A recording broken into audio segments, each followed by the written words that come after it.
முஹம்மது அப்து யமானி வஃபாத் ஆயிட்டாங்க. அல் அபவானில் கரீமான் நபிகள் நாயகம் முஹம்மது ரசூலுல்லாஹி சவுதியை சார்ந்தாளவங்க, சவுதியுடைய ஆலிம், சவுதியுடைய அரசாங்கத்தில் வேலை பார்த்தாளு.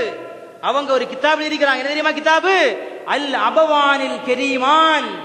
நபிகள் நாயகம் முஹம்மது ரசூலுல்லாஹி அவர்களுடைய சங்கையான தாயும் தந்தையும் நபிகள் நாயகத்துடைய உம்மாவையும் வாப்பாவையும் பத்தி என்ன இன்னைக்கு தப்லீகார வஹாபி சொல்ற மாதிரி எழுதினாங்க? இல்லை, நபிகள் நாயகத்துடைய தாயும் தந்தையும் முஸ்லிமானவர்கள், நாளை சுவர்க்கத்தை சார்ந்தவர்கள் என்பதாக சொன்னார்கள். இன்னைக்கு ரசூலுல்லாஹ்வுடைய வாப்பாவை பத்தி காஃபிர்னு சொல்றான். என்ன ஆதாரம் கேட்ட ஆதாரம் இல்ல. குர்ஆன் ஒரு ஆயத்து வருது, வமா குன்னா முஅذிபீன ஹத்தா நபஅஸ ரசூலா. குர்ஆன் ஆயத்து. ஒரு ரசூலை அனுப்பும் வரை நாம் யாரையும் தண்டிக்க மாட்டோம். நபிகள் நாயகம் ரசூலுல்லாஹி அவர்கள் 40 வயது அடையோருக்கு முன்னாடி தாங்க உம்மா வாப்பா வஃபாத்தானது. அப்ப நபிகள் நாயகம் முஹம்மது ரசூலுல்லாஹி இஸ்லாமிய பிரச்சாரம் நடத்துகின்ற நேரத்தில் உம்மா இருந்தாங்களா, வாப்பா இருந்தாங்களா? இல்லையே. அல்லாஹ் சொல்றான், ரசூலை அனுப்பும் வரை நாம் யாரையும் தண்டிக்க மாட்டோம். அப்போ நபிகள் நாயகம் முஹம்மது ரசூலுல்லாஹி அவர்களுடைய இஸ்லாமிய பிரச்சாரத்திற்கு முன்னால் வஃபாத் ஆகிவிட்டவர்களை பத்தி நம்ம அஹ்லுல் ஃபத்ரான்னு சொல்லுவோம். ஒரு நபி வராத காலகட்டத்தில் வாழ்ந்தவர்கள், ஒரு நபி வராத காலகட்டத்தில் வாழ்ந்தவர்கள், நபி வராத காலகட்டத்தில் வாழ்ந்தவர்களை பற்றி அல்லாஹ் சொல்றான், நாம் அவர்களை தண்டிக்க மாட்டோம். நபிகள் நாயகம் சொல்றாங்க, நாளை மறுமையில் அவங்க சொர்க்கத்துக்கு போவாங்கன்னு சொல்றாங்க. இப்படி தெள்ள தெளிவாக நபிகள் நாயகம் முஹம்மது ரசூலுல்லாஹி அவர்களுடைய தாயையும் தந்தையும் பற்றி, மற்றுள்ள அப்துல் முத்தலிபை பற்றி, வரகத் பின் நௌஃபலை பற்றி குர்ஆன் தெளிவாக சொல்லுகின்ற பொழுது வாய்க்குசாமல் ரசூலுல்லாஹ்வுடைய உம்மா வாப்பா நரகத்திலேன்னு சொல்லுவாங்க. ஒரு சம்பவம் உமர் பின் அப்துல் அசீஸ் ரலியல்லாஹு அன்ஹுடைய காலகட்டத்தில் நடந்தது.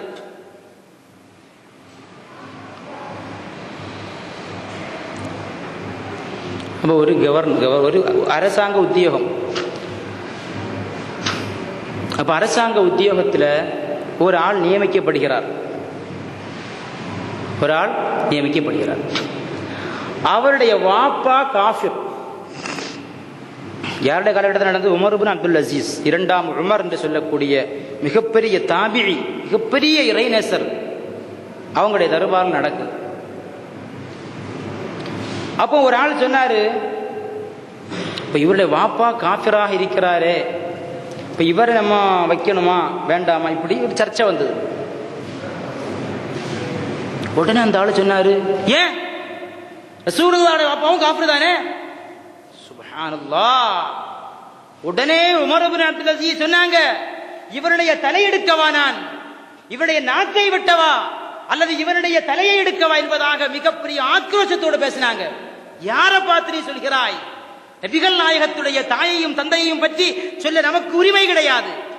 நபிகள் நாயகம் என்ற அந்த நூரை சுமந்த தாய், அந்த நூரை சுமந்த தந்தை எப்படி நரகத்துக்கு போக முடியும்? இது ஒரு புத்திக்கு கூட நம்மளால சிந்திக்க முடியலங்க. சரி, இது ரசூலுல்லாஹ்வுடைய இஸ்லாமிய பிரச்சாரத்திற்கு முன்னாடி நடந்த சம்பவம் தானே, இதை இப்ப எதுக்கு அவங்க பேசணும்? இது பேச வேண்டிய அவசியம் உள்ள காரியமா? தொழுகையுடைய ஃபர்தும் ஷரத்துமே தெரியாத நடக்கக்கூடிய அந்த வஹாபி குரூப்புகளுக்கு இது தேவையில்லாத சர்ச்சை எதுக்கு நம்ம பேசணும்? இவங்க தானங்க நம்முடைய இஸ்லாத்தை அழிக்க வந்த முதல் எதிரிகள். அதாவது நபிகள் நாயகத்துடைய இஸ்லாமிய பிரச்சாரத்திற்கு முன்னால் வஃபாத் ஆனதுனால அவங்கள் அல்லாஹ் தண்டிக்க மாட்டான், நாளை மறுமையில் சொர்க்கவாசிங்கிறது ஒரு அபிப்பிராயம். அதற்கு கூட வேறொரு கருத்தும் கூட அங்க உண்டு. முஹத்திஸீங்கள்ல ஏராளமான பேர் சொல்றாங்க, அல்லாஹு தஆலா எத்தனையோ மௌத்தான ஆட்களை ஹயாத்தாக்கி இருக்கிறான். ஈசா நபி அலைஹிஸ்ஸலாத்து வஸ்ஸலாமுடைய காலகட்டத்தில் உஹியில் மௌத்தா பி இத்னில்லாஹ், மௌத்தான ஆட்களை நான் ஹயாத்தாக்குவேன். ஹயாத்தாக்குறாங்களா இல்லையா? இதே போன்று நபிகள் நாயகம் முஹம்மது ரசூலுல்லாஹி அவர்களுடைய தாயையும் தந்தையையும் அல்லாஹ் ஹயாத்தாக்கி அவர்கள் இரண்டு பேரும் சய்யிதுனா ரசூலுல்லாஹி அவர்களை கொண்டு ஈமான் கொண்ட முஸ்லிம்கள் என்று சொல்லக்கூடிய அறிவிக்கக்கூடிய ஹதீஸும் ஏராளமான இமாம்கள் தங்களுடைய கிதாபில் எழுதுறாங்க.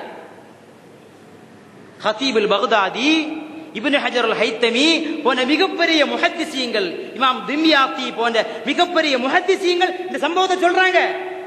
அது எப்படி நடக்கும்? நடந்ததே. உஹையில் மௌத்தாபி ஈசா நபிக்கு அல்லாஹ் அந்த பவரை கொடுத்தானா இல்லையா? அவர் நபிகள் நாயகம் முஹம்மது ரசூலுல்லாஹி அவங்களுக்கு கொடுக்க மாட்டானா?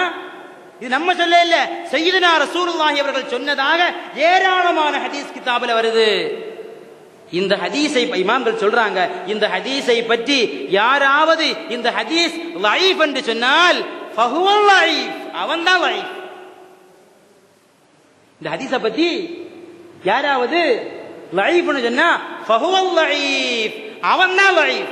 லைஃப்னா ஈமான்ல லைஃப்னு அர்த்தம். அப்ப நபிகள் நாயகம் முஹம்மது அப்து யமான் என்று சொல்லக்கூடிய மிகப்பெரிய அறிஞர் சய்யிதுனா ரசூலுல்லாஹி ஸல்லல்லாஹு அலைஹி வஸல்லம் அவர்களுடைய சிறப்பை பற்றி, அவருடைய தாயையுடைய தந்தையுடைய சிறப்பை பற்றி மிகப்பெரிய கிரந்தங்கள் எழுதியிருக்கிறாங்க. சவுதியை சார்ந்த இமாம்கள்